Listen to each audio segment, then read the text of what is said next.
I'll just say a few words about how to recognize a front. And I just want to explain a little bit about the dialectical process, which most Christians don't understand because we think in terms of black and white, good and evil, that if a Christian organization is giving us information that seems to be valid, that we can trust them. And I just want to explain what the dialectical process is, which is the process that's being perpetrated on the Christian community today and has been for decades.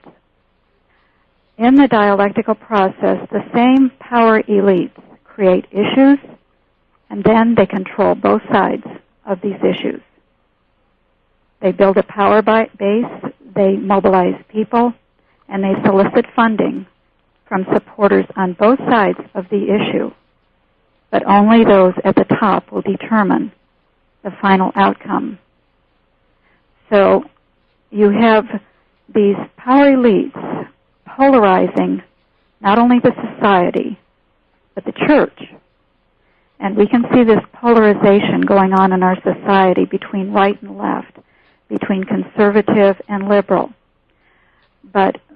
And we also see it in the churches, in the Christian community, where discord has been created.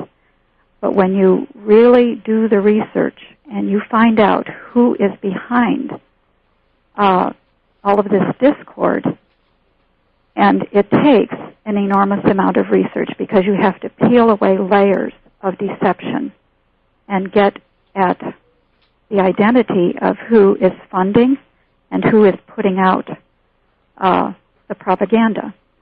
But when you do that, you find out that the same power elites are polarizing society, and this keeps the factions within our society and within the church fighting each other. And the net result is that they do not recognize the people at the top that are working both sides of the street in order to keep attention away from themselves. Now, last week I talked about the protocols of Zion. Protocol 7, if you read these protocols, you will be amazed at how they have come to pass. But Protocol 7 says throughout all Europe and by means of relations with Europe, in other continents also, we must create ferments, discords, and hostility. Therein we gain a double advantage. So the power elites set up controlled opposition fronts in order to bring about revolution. And I found a good definition of a controlled opposition front. Listen to this.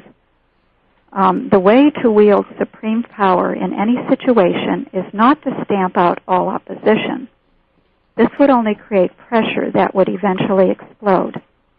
What is needed is to allow for an opposition which you can control. And if this opposition believes that it is independent, that's even better, for it will attack the ruling power and lead the people to believe that the power is tolerating dissent. So most Christians understand that we're in the last days, that there is deception going on, that the government is evil, whether you thought the Clinton administration was evil or you believe now that the Bush administration is evil. You begin to see Bible prophecy being fulfilled. You know that things are not right in the government.